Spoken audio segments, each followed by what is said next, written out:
Let us not become conceited, provoking one another, envying one another. If we live in the Spirit, let us walk in the Spirit. Let us not become conceited, provoking one another. That is verse number 25 and verse number 26. So you are welcome to have your seats in the presence of the Lord.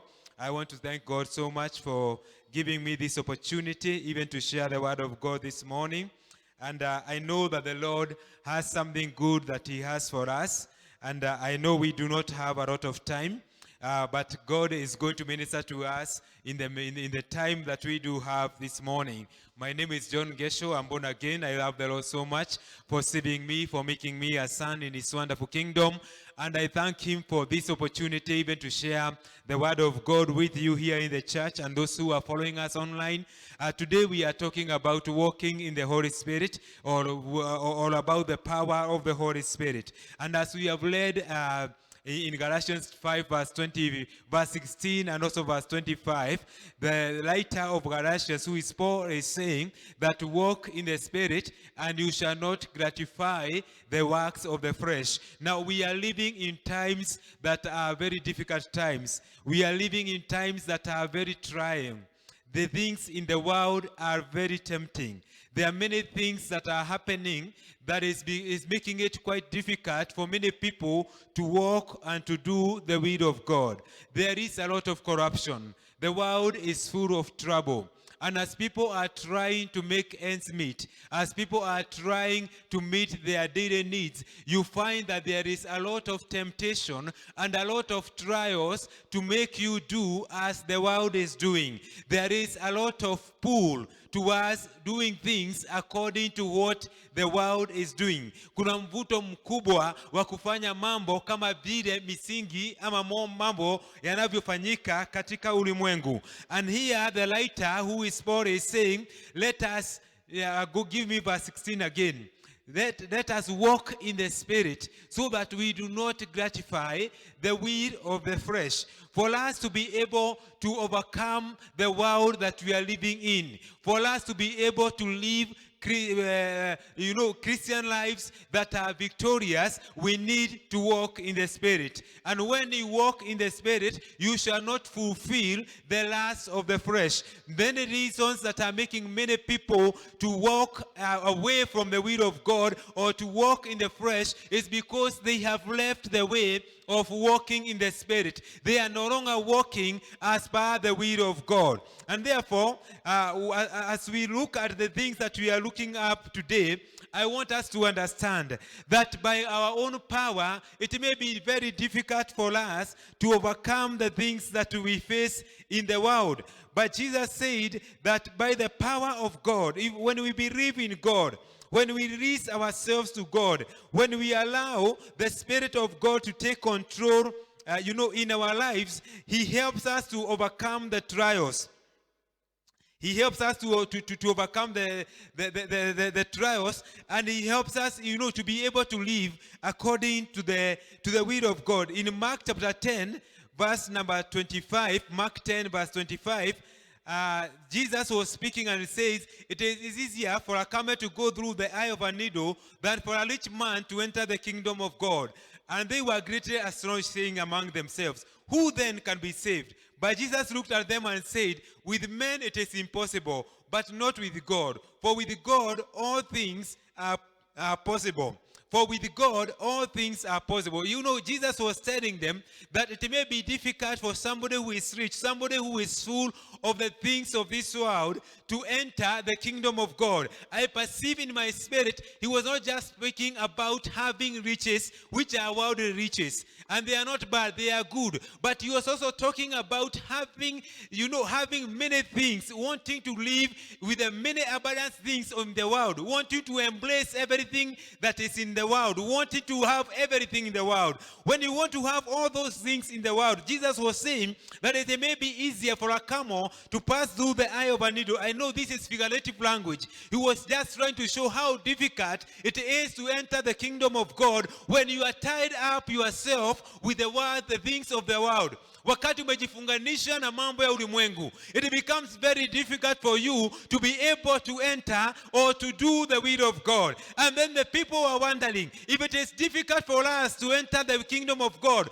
because of the things of the world, then who can be saved? But Jesus said that with men it is impossible, but not with God. For with God all things are possible. With God all things are possible. So how then is it possible for us in the days that we are living in to live a life that is going to fulfill the will of God? Itawezekanaje katika siku ambazo tunaishi kuishi maisha ambayo yatampendeza Mungu? Because we are living in times when trials are all over. We are living in times when temptations are great, and we are living in perilous times, and these are among the last days. And if you see the things that you are seeing happening today, you can look at Matthew 24. You will see that it is the fulfillment of what Jesus said about the last days. You will hear of wars, of rumors of war. You will hear of famines, of earthquakes, of many troubles that are happening.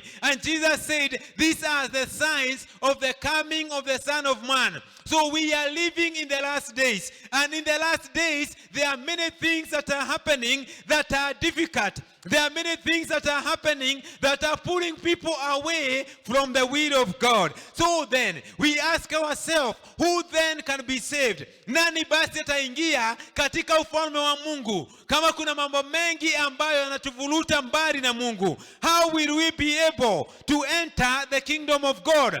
How will we be able to overcome the trials that we are passing through in these times?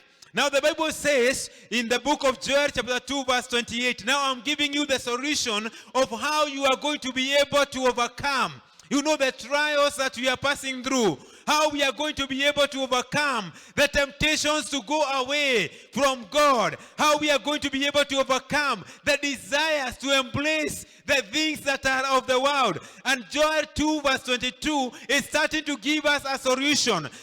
God foresaw that there is going to be a time when life is going to be as difficult as it is today. God foresaw in his own insight that a time is coming that is going to be very perilous, very difficult for people. And Joel 2:28 says, and it shall come to pass afterward that I will pour out my spirit on all flesh. Your sons and your daughters shall prophesy. Your old men shall dream dreams. Your young men shall see visions. Give me the next verse. And also on my manservants, on my maidservants, I will pour out my spirit in those days. So God was speaking about the last days. And he was giving a solution of how we are going to overcome the trials and the temptations and the difficult things that we are passing through. And he said that in John chapter 2 verse 29, that it shall come to pass afterward that I will pour out my spirit upon the people. And this, when John was speaking, it is about 600 years before Jesus Christ was born. But God had seen that would happen. And he is saying that he will pour out his spirit upon all flesh for us to be able to overcome the trials that we are passing through, for us to be able to overcome the temptations that the world is passing through right now. We need an outpouring of the Spirit of God. Praise the name of the Lord. Did you hear that, church? For us to be able to overcome the things that we are going through, for us to be able to live righteous lives, for us to be able to fulfill the will of God, we need the outpouring of the Holy Spirit. Yeah, it is only by the power of the Holy Spirit that we are going to be able to overcome the things that we are seeing. It is only by the power of God that we are going to be able to stand in these days that we are standing. And then Jesus was speaking, and he promised about the Holy Spirit, and he says in John chapter 14 verse 15 and up to verse 18, if you love me, keep my commandments, and I will pray the Father, and he will give you another helper, that he may abide with you forever, the Spirit of truth, whom the world cannot receive, because it neither sees him nor knows him. But you shall know him, for he dwells with you and will be in you. I will not leave you orphans, I will come to you. Nevertheless, I tell you the truth. It is to your advantage that I go away. For if I do not go away, the helper will not come to you. But if I depart, I will send him to you. That is John 16, verse 17. If you go to John 16, verse 17, it is also saying I've read two verses. I've read John 14, 15 to 18, and then John 16, verse 7. John 16, verse 7. Yeah, Jesus was speaking about the Holy Spirit. And he is saying that if you love me and keep my commandments, I will pray the Father, and he will give you another helper. And the world cannot receive the Holy Spirit. The world cannot receive this helper. But you who know the law, you who love God, you who love Jesus Christ, Christ Jesus has promised that he shall give us a helper. He shall give us a helper that will enable us to live according to the will of God in the days that we are living in. So, brethren, I want to tell you, it is very, very important that every day in our lives, we tell God to fill us with his power. We tell God to feed us with his Spirit, because it is only by the power of the Holy Spirit that we are able to overcome the trials and the things that are happening this day. So I pray today that every day as we wake up, we desire that we shall walk according to the will of God, that we shall walk full of the Holy Spirit, full of the power of God. So Jesus promised that he shall send the Holy Spirit. It is God, Jesus, who promised that he shall send the Holy Spirit. And this Holy Spirit is going to be a helper. He is going to abide with us. He is going to be God with us, so that we can be able to overcome, so that we can be able to soar above the trials that are happening today. John the Baptist proclaimed that Jesus would come and baptize people with the Holy Spirit. That is Mark 1, verse 7 to verse number 8. And he preached, saying, there comes one after me, who is mightier than I, whose sandal straps I am not worthy to stoop down and loose. I indeed baptize you with water, but he will baptize you with the Holy Spirit. But he will baptize you with the Holy Spirit. This is John the Baptist. He was saying that he is baptizing people with water. And it is good to pass through water baptism. But it's also very important that we receive another baptism. That is the baptism in the Holy Spirit. And John was saying that I baptize you with water for repentance. But Jesus Christ is coming. And when he has come, he shall baptize you with the Holy Spirit. So we see that it is God who promised from the book of Joel that he will pour his Spirit in the last days. And now we see when Jesus Christ is born, John the Baptist is giving a testimony. And John is saying that I preach to you to repent, and I baptize you in water. But one is coming after me. That is Jesus Christ, who will baptize you with the Holy Spirit. And now Jesus Christ himself, where we have read, he is saying that when you love me and when you keep my commandments, I think those two are very important things that we need to understand. That when we love God, loving God, when we love God. And then number 2, he says, and when you keep my commandments, then I will pray the Father, and he will give you another helper. And this helper is the Holy Spirit, and he will abide with you. He will live in you. So what I am saying is this: for us to be able to overcome the days that we are living in, for us to be able to live victorious lives in these days, we cannot do it by our own power. We cannot do it by our own wisdom. We cannot do it by our own effort. We need another helper. And we need the power of the Holy Spirit. Praise the name of the Lord. And Jesus is saying that when you love him, when you love God, and when you obey him, when you keep his commandment, he will pray the Father. And the Father is going to baptize you with the Holy Spirit. Jesus told his disciples to stay in Jerusalem until they were filled with the Holy Spirit before they start the work of preaching the gospel. That is in Acts chapter 1, verse 4. And being assembled together with them, he commanded them not to depart from Jerusalem, but to wait for the promise of the Father, which he said, you have heard from me, for John truly baptized with water, but you shall be baptized with the Holy Spirit not many days from now. That is Acts chapter 1, verse 4 to verse number 5. Now, this is Jesus Christ. He was telling his disciples, this is after Jesus Christ has been crucified, and now he has resurrected, and now it is time for him to go away.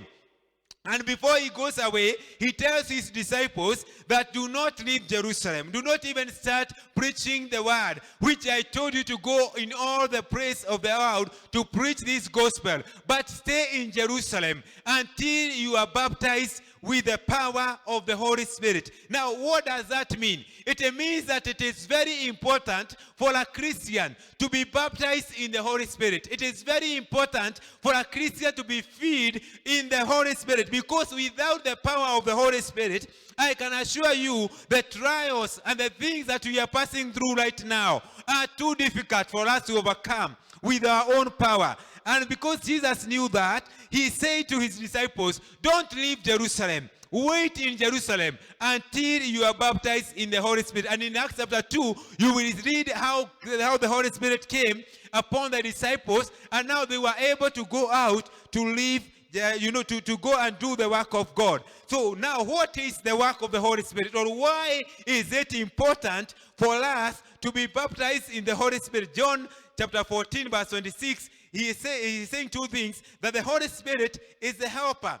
Yeah, but the helper, the Holy Spirit, whom the Father will send in my name, he will teach you all things and bring to your remembrance all things that I have said to you. So there in the John chapter 14, verse 26, we see two things that the Holy Spirit will do in our lives. And that is why it is important that every day we ask God to help us, to fill us every day with the Holy Spirit. Number one, he says that the helper, Musaidizi, the one who helps you. You know, you need help when you cannot do something on your own. If you try to lift something and it is beyond your capacity to lift, you can tell somebody, please help me to lift this. So you are asking for help because you do not have the power to do what you want to do on your own.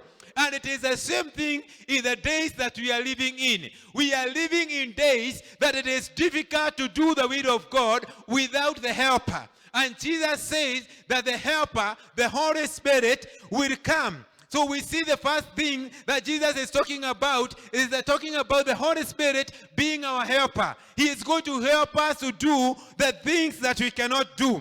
And you can connect that with Romans chapter 8, verse 26, which also says that the helper, the Holy Spirit, will help us to pray. For we do not know how we ought to pray. But he is able to pray for us with groanings and intercessions that cannot be uttered. Likewise, the Spirit also helps us in our weaknesses. For we do not know what we should pray for as we ought. But the Spirit himself makes intercession for us with groanings which cannot be uttered. So we see here that the Holy Spirit helps us in our weaknesses. So it is not just only about our weaknesses in prayer, but also in our other weaknesses that we have in life. The Holy Spirit is able to help us in our weaknesses. And here he's saying that, for we do not know how we ought to pray, but the Spirit himself makes intercession for us with groanings that cannot be uttered. So we see the first thing there is that the Holy Spirit, he is a helper. He is helping us to pray. He is helping us in our weaknesses. He is helping us to be able, to walk according to the will of God. The Holy Spirit, he is a helper, and he is going to help us to pray. He is going to help us in our weaknesses. When you pass through some trials, you may not be able to overcome by your own power. But when you believe, you release yourself to the Holy Spirit, he will help you, to be able to overcome that which you are going through. Number two that we see here is that he will bring to remembrance. He will teach you all things and brings to your remembrance all things that I said to you. He will teach you all things and bring to your remembrance all things that I said to you. The Holy Spirit will teach you all things. He will bring to your remembrance the things that you have been taught, the things that Jesus Christ had taught his disciples. He was telling them that he will bring to their remembrance. So the Holy Spirit will help you. He will bring to your remembrance the things that you have learned. He is going to be with you. Number three, the Holy Spirit is going to be a comforter.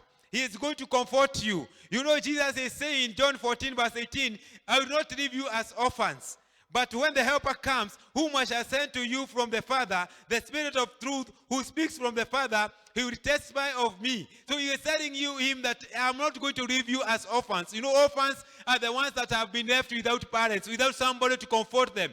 But Jesus is promising that the Holy Spirit is going to come and he is going to dwell with them. He is going to comfort them. He is going to be together with them. And so God has released his Spirit to us so that we can walk in his Spirit, so that we can walk, in the power of the Holy Spirit.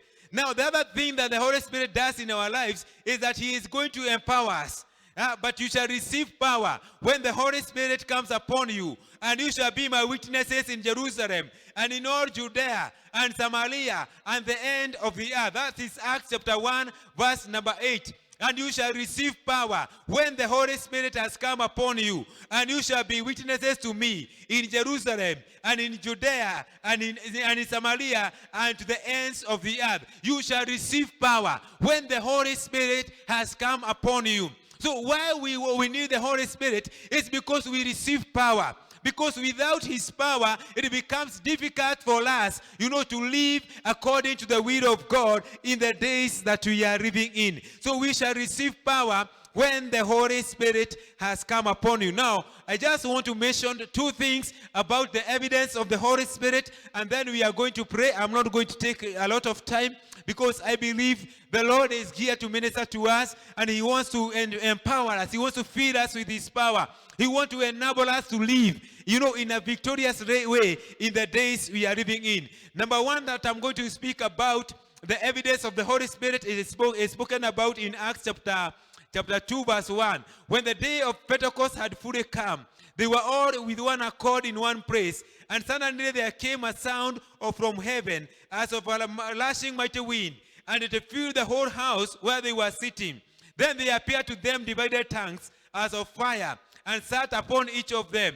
And they were all filled with the Holy Spirit, and began to speak with other tongues as the Spirit gave them utterance. That is Acts chapter 2 from verse number 1 to verse number 4. So the evidence of the Holy Spirit is that the Holy Spirit gives you utterance. He gives you the ability to speak with other tongues. Just like we have read in Romans 8:26, that sometimes you want to speak to God, and you are not able by your own language to express yourself before God, because the human language is limited. Sometimes you lack the words that you want to tell God. But when you have the power of the Holy Spirit, he gives you the ability to speak to God in a language that is more understandable, that is more appealing to God. Sometimes that language you may not be able to understand it yourself. Sometimes it may be a heavenly language. Sometimes it may be a human language, but it's another language, it's another tongue that the Holy Spirit gives you.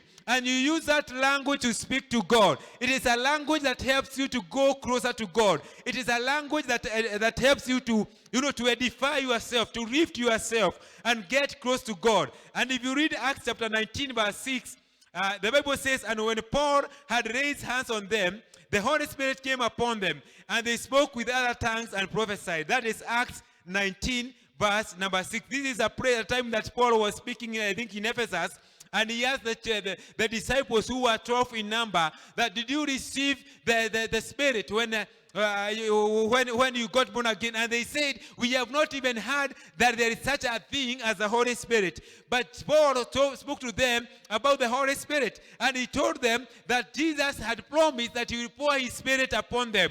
And he prayed for them. And when he had prayed for them, the Bible says, and they started speaking in other tongues. You can also see in Acts chapter 10, verse number 44, while Peter was speaking these things, the Holy Spirit fell upon all those who heard the word, and those of the circumcision who believed were astonished, as many as came with Peter, because the gift of the Holy Spirit had been poured out on the Gentiles also. For they heard them speak with the tongues and magnify God. That is Acts chapter 10, verse number 44. So we see that as you receive the power of the Holy Spirit, you start speaking with other tongues. You start magnifying God. And that is now evidence that now you have another power. You have another, the person of the Holy Spirit is in your life. And he is now going to help you, to be able to move forward. The other evidence of the Holy Spirit, as I have said, is power. If you compare Acts chapter 1 verse 8, you shall receive power when the Holy Spirit has come upon you. Now I want you to compare Peter in Acts chapter 2, when he has been baptized with the Holy Spirit, and Peter, who was denying Jesus just before the crucifixion. Yeah, before the crucifixion, a maid servant came and said to Peter that you are a person who was with Jesus. You are with him, even your language and even your tongue can confess that you are with Jesus. But Peter denied Jesus, 3 times. And then after that, when he is filled with the Holy Spirit, the Bible says he spoke to the crowd, and 3,000 people believed. So I guess that there are more than 3,000 people who are listening to Peter, because 3,000 are the ones that are recorded as having believed. So you see now, this is a different person. A person who is filled with the Holy Spirit is a person who has power to do what he could not have done before the infilling of the Holy Spirit. Peter first was denying Jesus. He was saying, I was not with him. I don't know him. But now, after he has been filled with the Holy Spirit, he is able to testify, to the people and tell them about Jesus. And if you continue in Acts, you will find even a time when Peter and John are told by the leaders of the synagogue, the Jewish leaders, that go and stop speaking in the name of Jesus. And they answer and say to them that judge for yourself whether it is more important for us to believe you, to follow you, or to follow the will of God. But for us, we are going to continue testifying about this Jesus. So he was now ready even to die, even to be beaten, even to be imprisoned.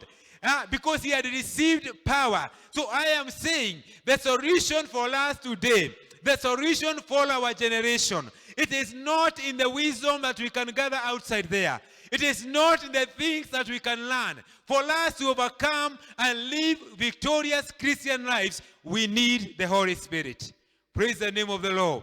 We need every day to be filled with the Holy Spirit. And it is not just that because I was filled with the Holy Spirit once, now I am okay. Yeah, I spoke in tongues once, now I would only repeat that. No, it is a continuous process. Ni kama vile kila siku you need to refuel your car. And when you refuel your car, you get the energy to continue moving on. Every day, for us to move in our bodies, we need energy. And we need that energy which we burn from the food that we eat so that we can be able to move. The same way, for us to live victorious Christian lives, we need to pray God every day and every now and then for the infilling of the Holy Spirit, for the power of the Holy Spirit to be upon us. As you move out of your house, as you go to your work, you need to tell God, God, I know today by my power, by my own ability, I will not be able to overcome. But when I have your Spirit, I will be able to overcome. Praise the name of the Lord. We need the Holy Spirit, brethren. I want us to sing this song that says, Fire Fall on Me. And I want us to take some time. That's why I have been very fast today. I want us to take some time. I know you may have been filled with the Holy Spirit. It's okay. But I want you to take some time to tell God, fill me again. Fill me again. And if you have not been filled with the Holy Spirit with the evidence of speaking in tongues, as we shall be singing this song, I will ask you to come forward. Our pastors will pray for you. Because without the Holy Spirit in the days that we are living in, we shall not be able to overcome. Yeah, fire, fire, fire. Fire fall on me. As the day of Pentecost, fire fall on me. We want to pray to God that our lives may be full of His power. Our lives may be full of His Spirit. Because unless we have the Spirit of God, we cannot be able to overcome. And if you are here, you are not born again. The things that I'm speaking about being filled with the Holy Spirit, about being empowered, it's difficult for you to receive them. Because you need first to be born again. You need first to receive Jesus Christ as Lord and Savior. After you have received Him as your Lord and Savior, then you can now be able to pray and be filled with the Holy Spirit. For us to live victorious lives in these days, we need the infilling of the Holy Spirit. So we take some time to pray, ask God to fill us with the Spirit. So let us all stand up as we sing this song. And if you are here, you are in our midst, you have never been filled with the Holy Spirit, you have never spoken in tongues, I want you to believe God, and I want us to pray to God this day that he shall empower us, that he shall give us the power, to walk in his way. And if you are here, you are sick, the Bible says that when the disciples were filled with the Holy Spirit, people brought the sick people before them, and they laid hands on them, and the sick people received their healing. So if you are here, you are sick as well, and you need healing, just come forward as we sing this song, and we shall take some time to pray and tell God to empower us, to fill us with the Holy Spirit, so that we can be able to move in the days that we are living in the name of Jesus.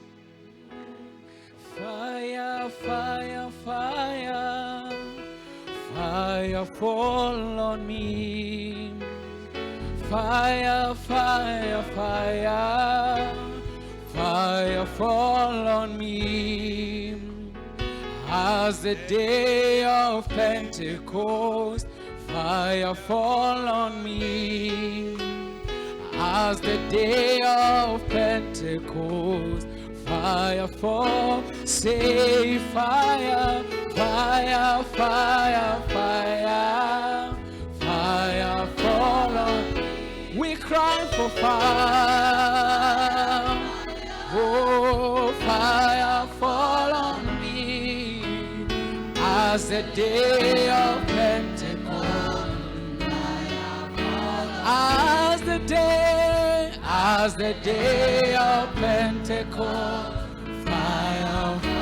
We pray for fire, fire, yeah, fire. We ask for fire, oh, fire fall on me. Yeah, as the day of Pentecost, as the day.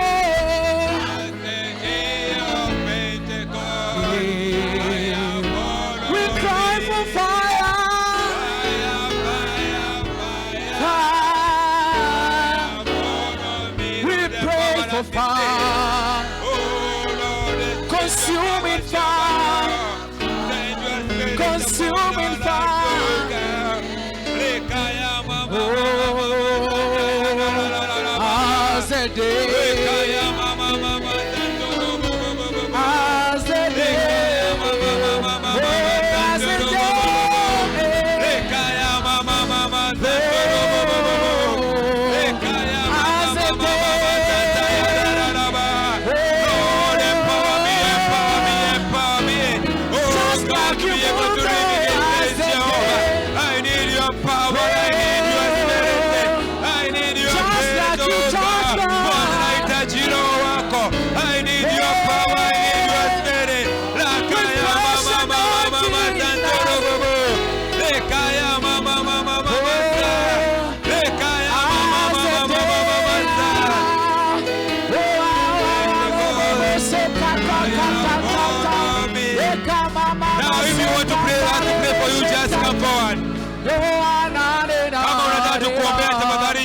katika jina la Yesu. The power of the Holy Ghost is going to come upon us mightily.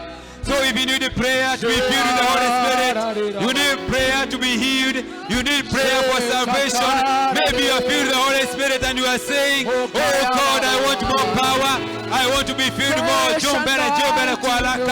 As we pray in the name of the Lord, and lift up your hands before the Lord.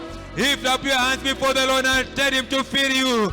Tell him to fill you today in the name of Jesus. Kama unakuja nikuja kwa haraka. In the name of the Lord, as we tell God, let his power come upon our lives. We cannot do without his power. Father, we cannot do without your power. We cannot do without your Holy Spirit. Tell him to fill you once more. Hata kama umejazwa na Roho Mtakatifu, mwambie Bwana nijaze tena. Mwambie Bwana nipe nguvu tena. Mwambie Bwana teremsha Roho wako ndani ya maisha yangu tena. Sitaki kuishi tena jinsi nilivyokuwa. I need another power. I need your power, oh God. I need your Holy Spirit. Rakaya mama mama mama mama sa. Rekazantoro. Rekaya mama mama mama sa. Lord, we call upon you in the days that we are living in. We cannot do it without your power. Hatuwezi kwa nguvu zetu Bwana. Tunahitaji nguvu zako. We need your power. Oh Lord, fill us with your power.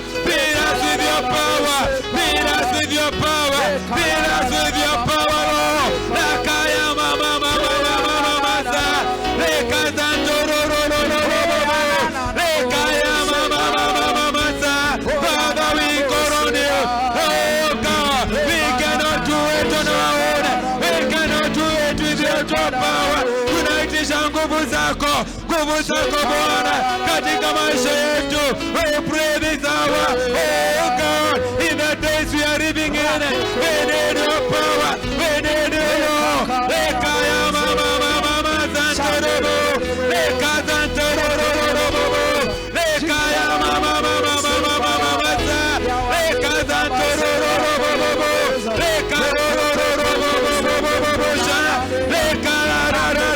Lord, will make your power in the days I'm living in.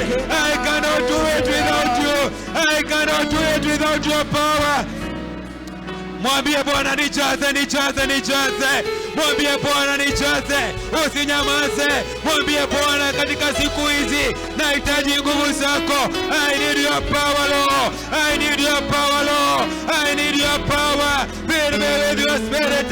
Lekaya mama mama mama mama sa. Lord, it is your spirit upon your people. Fill us, oh God, by your power and by your spirit, that we may be able to live in the days that we are living in. Oh God, we need your power, we need your power. Lekaya mama mama mama zantorobo, lekaya mama mama mama mama za, lekazantorobo, lekaya mama mama mama mama za, lekazantorobo. Bwana tunaomba nguvu zako zitushukie, uwepo wako Bwana katika maisha yetu Bwana. We cannot do it with our own power. We need you Jehovah. Fill every one of us with your power Lord. Lekaya mama mama mama, lekazantorobo, lekaya mama mama mama za.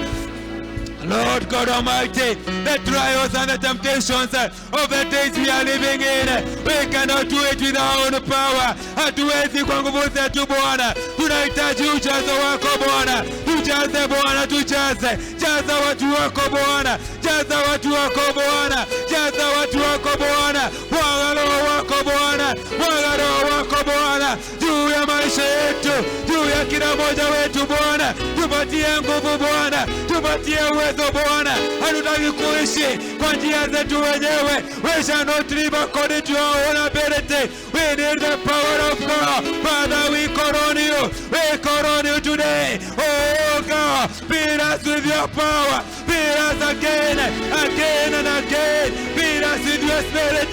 We are in the last days and we need your power. Lekaya mama mama mama za, lokoya mama mama mama, lekazantorobo, lekorororororobo, lekaya mama mama mama, lekazantorobo, lekaya mama mama. We need your power Lord. We need your power Lord. We need your power. Oh God, we cannot do it on our own. We cannot do it on our own. We need your power. Oh God, pour your power Lord. Pour your spirit upon us.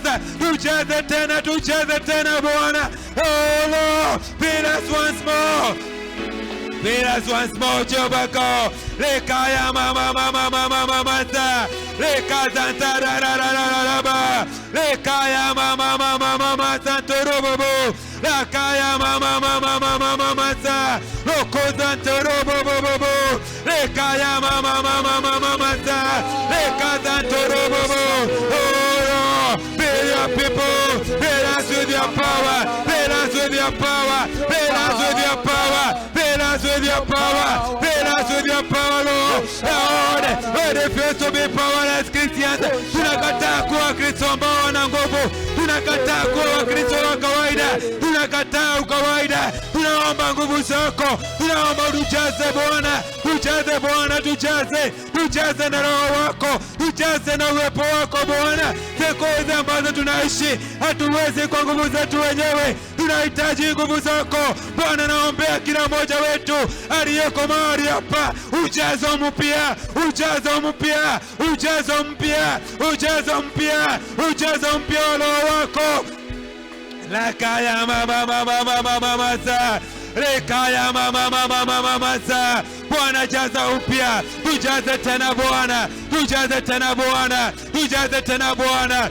Enable us by your spirit, enable us by your power. Oh God, we have seen in your word, with our own power we cannot do it, with our own ability we may not be able to do it, but by your power, Jehovah, by your power, oh God, we shall do it, oh God, we shall overcome by your power.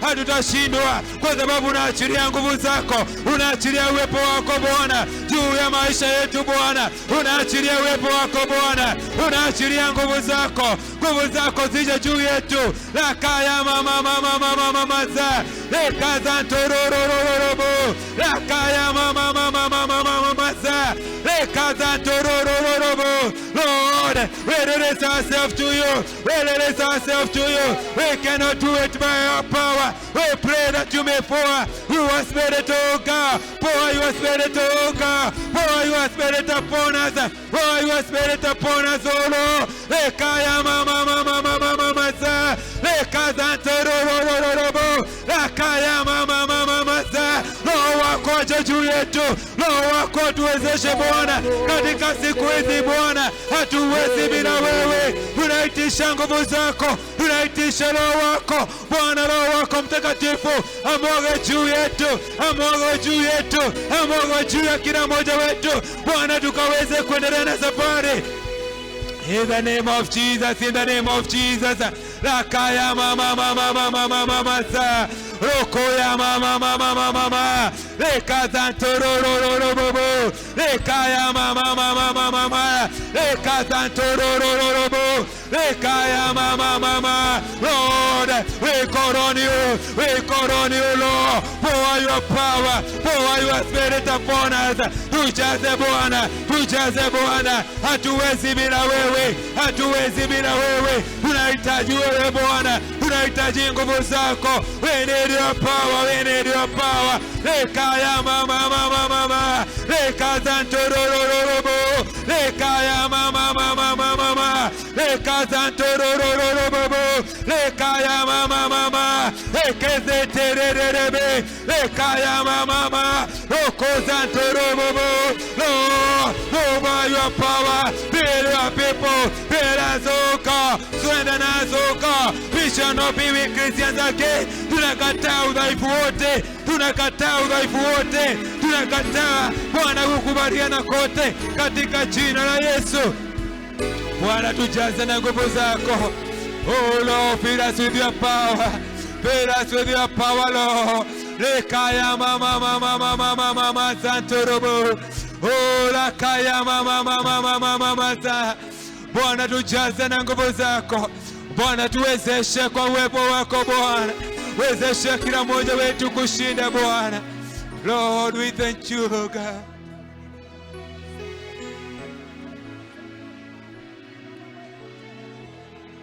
Oh la kaya mama mama mama santorobo.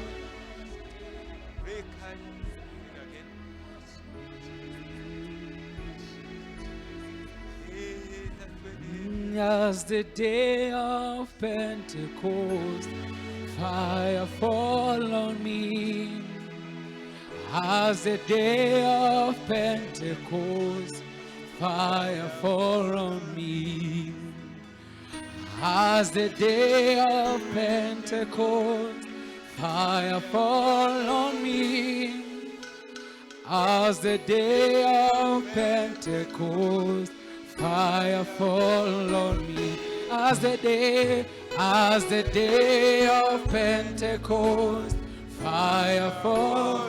Help me say, as the day of Pentecost, fire fall. Oh, as the day of Pentecost, fire fall on me. As the day of Pentecost, one more time, one more time, one more time. Lord, I need your time. One more time, one more time, one more time.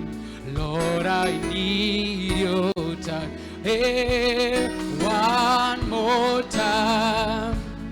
One more time. One more time. Lord, I need one more time. One more time. One more time. Yeah, one more time. Lord, I need. Oh, one more time. One more time. One more time. One more time. Yeah, One more time. Lord, I need. Oh, every day. Yes, Lord, we need your touch this morning. Every hour. Yes, Lord, we need your touch, Jehovah. Every moment. We need your touch in our lives, King of all kings. One We need your touch, Jehovah Father. Renew our mind this morning, oh God. Open the eyes of our understanding, oh God. In the name of Jesus Christ. Bwana, tunahitaji uguzo wako asubuhi ya leo. Bwana, tunahitaji uguzo wako Bwana. Tunahitaji uguzo wako Jehova. Ramashanda rabosaka rabaraba. Renderere boseka yantara maganda rabaraba. Yes, Bwana, tunahitaji uguzo wako. Tunahitaji uguzo wako Bwana. Asubuhi ya leo katika jina la Yesu. Tunahitaji uguzo wako Mfalme. Yes, Jehovah, King of all kings. Unaguza wazee asubuhi ya leo. Unaguza wamama Jehova. Unaguza vijana Bwana wa mabwana. Yes, in the name of the Lord Jesus. Bwana, uguza wako asubuhi ya leo. Bwana, uguza wako Bwana wa majeshi. In our lives, in the name of Jesus. Uguza wako Bwana katika maisha yetu. Uguza wako mtakatifu wa ajabu. Uguza wako Bwana wa Mungu. Twahitaji kuguzwa na wewe Bwana. Twahitaji kuguzwa na wewe Mwokozi. Guza wazee asubuhi ya leo Baba. Guza wa mama Bwana wa mabwana. Guza vijana na wasichana wetu Jehova. Hata watoto wetu Bwana.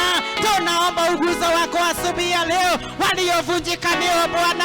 We need your touch this morning. We declare liberty, my Father, dear King of all glory. Kwa wote ambao wamefungwa, tunatangaza kufunguliwa kwao kupitia kwa nguvu za Roho Mtakatifu. Tunatangaza kufunguliwa kwa wote ambao wamefungwa Bwana asubuhi ya leo katika jina la Yesu. Tunatangaza uponyaji Jehova. Ramashaka rabaganda ramazia.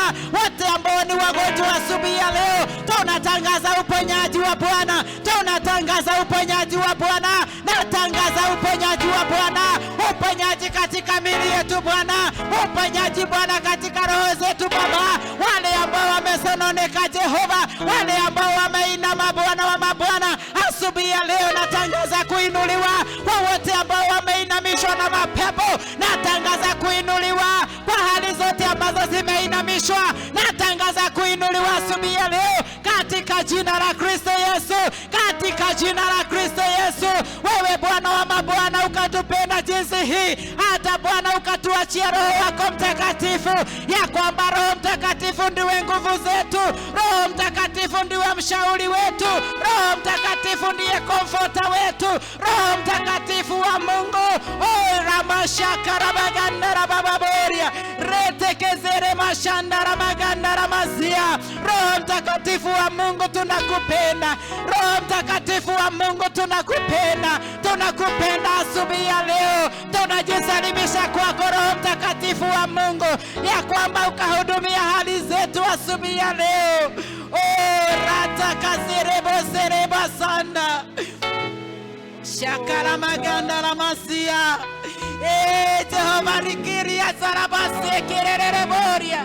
My God and my Father, we have come to be told, Jehovah God, ya kwamba katika hali ambazo tunapitia Bwana, hatuwezi bila Roho wako Mtakatifu. Hatuwezi Bwana wa mabwana. We are praying for new filling of the Holy Spirit. Yes, today in the name of Jesus. Tunahitaji ujazo wako tena Bwana. Tunahitaji kujazwa tena asubuhi ya leo katika jina la Kristo Yesu. katika jina la Kristo Yesu. Kanisa, tuinue mikono yetu kwa Bwana, tuinue mikono yetu kwa Baba akatujaza asubuhi ya leo. Hatuwezi endelea hali ilivyo. We need more of the Holy Spirit. We need the Holy Spirit of God to comfort us, to guide us, to lead us in everything that we do. Holy Spirit of God, be our teacher. Teach us your word, oh God. Teach us your ways, oh my Father, as we surrender to you, oh God. We lift our hands to you this morning. We lift our hands to you, oh God, as a sign of surrender, Jehovah, that we are nothing without you, that we are nothing without you. Jesus, come. Jesus, come. We need you, Lord. We need you, Lord, more than before. We need you, my Savior, in our days. We cannot make it without you. We surrender to you, Holy Spirit. Holy Spirit of God. We surrender to you. We surrender to you, Jesus. We surrender to you, oh God. As a sign of surrender, let everyone lift up our hands. Tuinulie Bwana mikono. Tuinulie Bwana mikono. Tujisalimishe kwake. Hatuwezi bila Roho Mtakatifu. Hatuwezi kuendelea kwa safari. Hatuwezi jiongoza.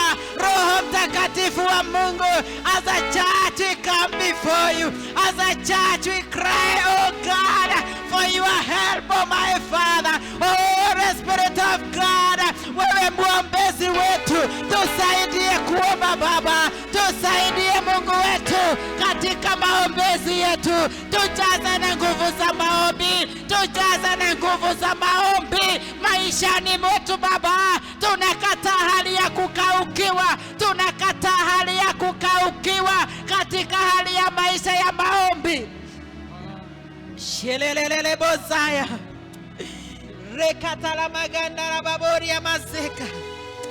Baba, tujaza na nguvu za maombi asubuhi ya leo. Ulitukusanyisha hapa Baba, ulitukusanyisha hapa Jehova, nasi tukasema tamanio letu, nasi tukasema tunachoomba, tunachohitaji Bwana ni kwako Baba. Matamanio yetu Bwana ni wewe. Tunachotaka Bwana ni wewe. Ufalme wako ukatimilika Bwana maishani mwetu Jehova. Tuzidishie Jehova neema yako asubuhi ya leo, maana wewe ndiwe Mungu wetu. Tunakupenda Yesu, tunakutukuza Bwana, tunakuheshimu Mungu wetu. Hakuna kama wewe Jehova. Katika hiyo hali ya maombi, katika hiyo hali ya uwepo wa Mungu, we ask one more time. You are here, you are not filled with the Holy Spirit. You are here, you are sick. You are here, you are discouraged. You are here, you are down. You need this Holy Spirit. You need our comforter, the Holy Spirit.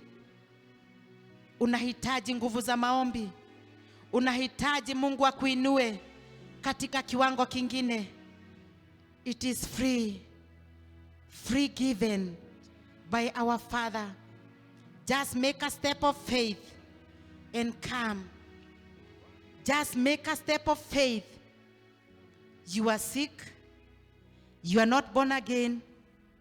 You need the infilling of the Holy Spirit once more in your life. You need this power to help you to walk in the struggles of this life. You might be struggling with whatever kind of a situation in your life. You need the Holy Spirit of God to help you to overcome. Kindly come as we close together. Tunakugoja. Haujaokoka. Wewe ni mgonjwa. Unataka nguvu za Roho Mtakatifu. Tunakugoja mahali hapa, tukaweza kumwamini Mungu pamoja. tukaweza kumwamini Mungu pamoja. Safari hii hatuwezi. Safari hii tumeng'ang'ana. Hali ni mingi tumeng'ang'ana nazo. Hali ni mingi na ngumu zaidi. Tunahitaji Roho Mtakatifu wa Mungu. Tunahitaji Roho Mtakatifu wa Mungu katika safari hii.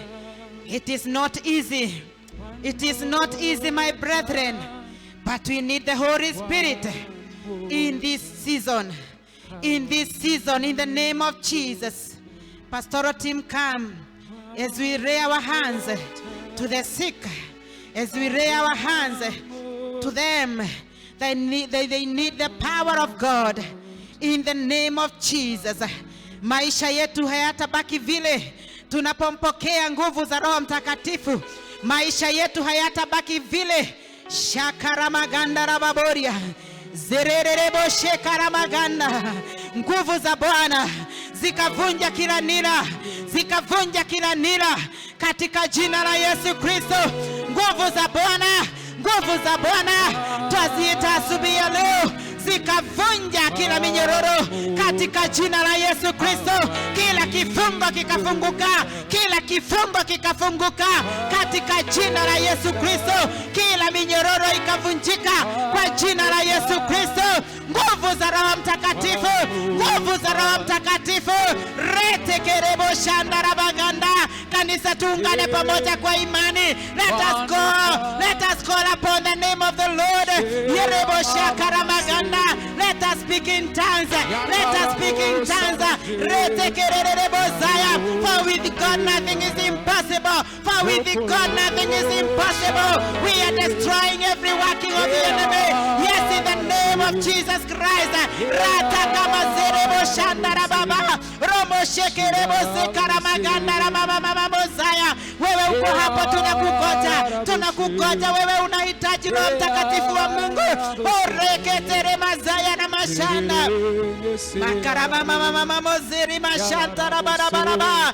Navunja kila nira, navunja kila ngome, navunja Bwana wa majeshi kila nguvu ambazo zimefunga watu wako Bwana katika ulimwengu wa kiroho. Ninaziteketeza kwa moto, naziteketeza kwa moto. Moto wa Roho Mtakatifu, moto wa Roho Mtakatifu. Holy Ghost fire, Holy Ghost fire, Holy Ghost fire, Holy Ghost fire, Holy Ghost fire, Holy Ghost fire. Shelelelebo zakarabaganda, rekarabababababo zekarabaraba. Holy Ghost fire, Holy Ghost fire, Holy Ghost fire. Yes, in the name of Jesus. Tawala Bwana, tawala Jehova, tawala Baba.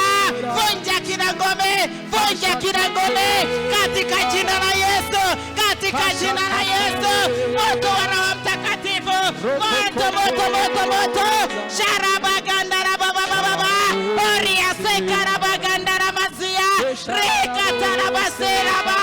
Renderererebo sandarararara. Oriba shakarabaganda ramazia. Bwana tunakuita, Bwana tunakuita asubuhi ya leo. Tengeneza Bwana njia pasipokuwa na njia. Jehova, tengeneza njia Bwana. Shekerererebo santarabaganda. Oh, rabashakarabaganda. Retekerererebo shenderererebo zaya. Bwana tunakuita, Bwana tunakuita, Bwana tunakuita. Roho Mtakatifu wa Mungu, msaidizi wetu. Tunavunja kila nira, tunavunja kila mipango ya shetani katika jina la Yesu Kristo. One more time, one more time, Lord, I need you. One more time, one more time, one more time, one more time, Lord, I need you.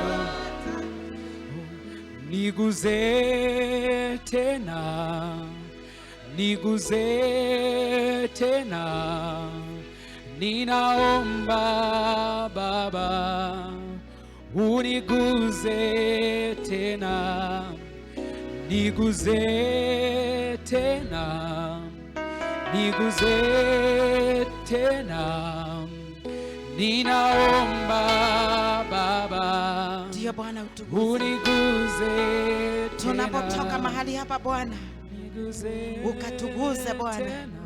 ukaguza hali zetu Jehova, kwa utukufu wako Bwana. Asante kwa sababu ya kututembelea asubuhi ya leo Baba. Tunakushukuru Baba, tunakushukuru. Umenena na mioyo yetu asubuhi ya leo.